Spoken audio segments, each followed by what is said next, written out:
Gladys may karapatang talakan si Vice planong magsama sa pelikula.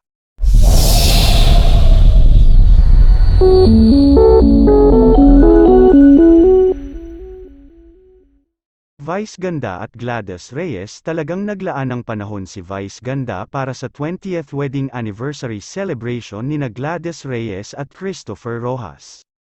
Isa ang phenomenal box office star sa mga celebrities na dumalo sa selebrasyon ng anibersaryo ng mag-asawa na ginanap nitong Sabado ng gabi, sa Glass Garden Events Place, Pasig City.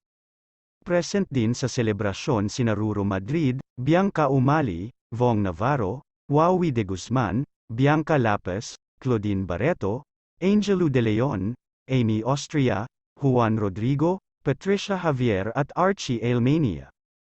Tinawag ni Gladys si Vice on stage para magbigay ng mensahe, "Super happy ako sa inyo. Nakakatuwa na nag-e-exist pa rin yung mga ganyang love stories sa panahon ngayon. Di ba, na parang napaka-imposible ng mga relasyong nagtatagal, meron pa rin naman talagang mga relasyong nabubuo at hindi nabibigyan ng hangganan," simulang pahayag ng TV host comedian.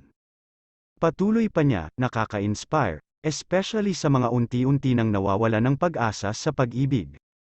"And thank you very much for still considering me as one of your closest friends. I am very happy to be very close to you, to have enjoyed so much time with you nung nagsisimula. Magkasabay po kasi kami sa Showtime," dagdag ng komedyante. "First episodes pa lang ng Showtime, magkatabi na kami dun, at isa yun sa mga pinaka-enjoy kong moments sa Showtime nung nagsisimula pa lang ako. At ever since po, very supportive na sa akin si Gladys. Kahit nung wala na siya sa Showtime, hindi nawawala yung communication namin," pag-alala pa ni Vice. "At sisters talaga kami, kasi meron siyang karapatang magbigay ng unsolicited advice sa akin anytime pag walang very random moments, magte-text siya sa akin, magme-message siya sa akin kahit alam niyang hindi ako pala sagot, di ako pala sagot.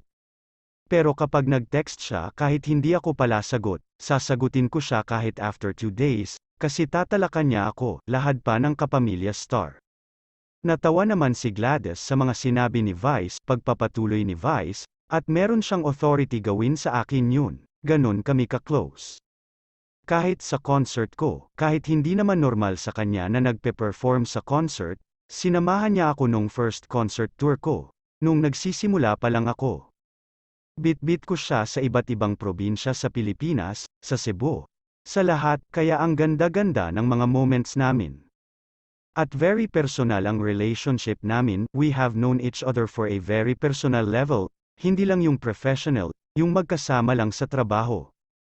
Pero malalim yung pagkakakilala namin sa isa't isa kahit hindi kami laging nagkikita, like araw-araw o mayat-maya.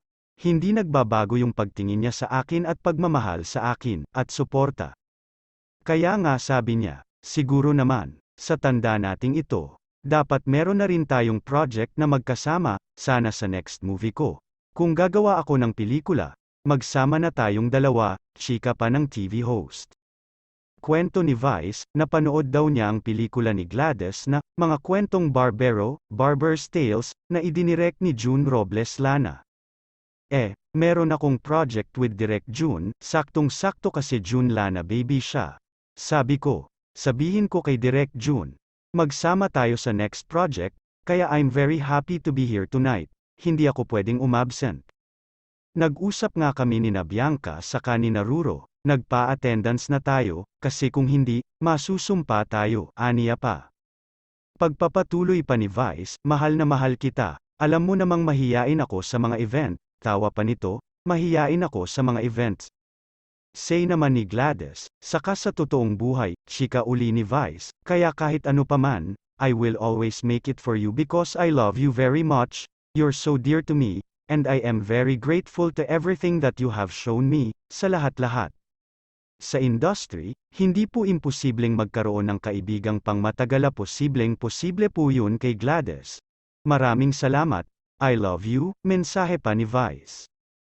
Nag-hug at nagbeso ang magkaibigan, sabay sabi ni Gladys ng I love you sis.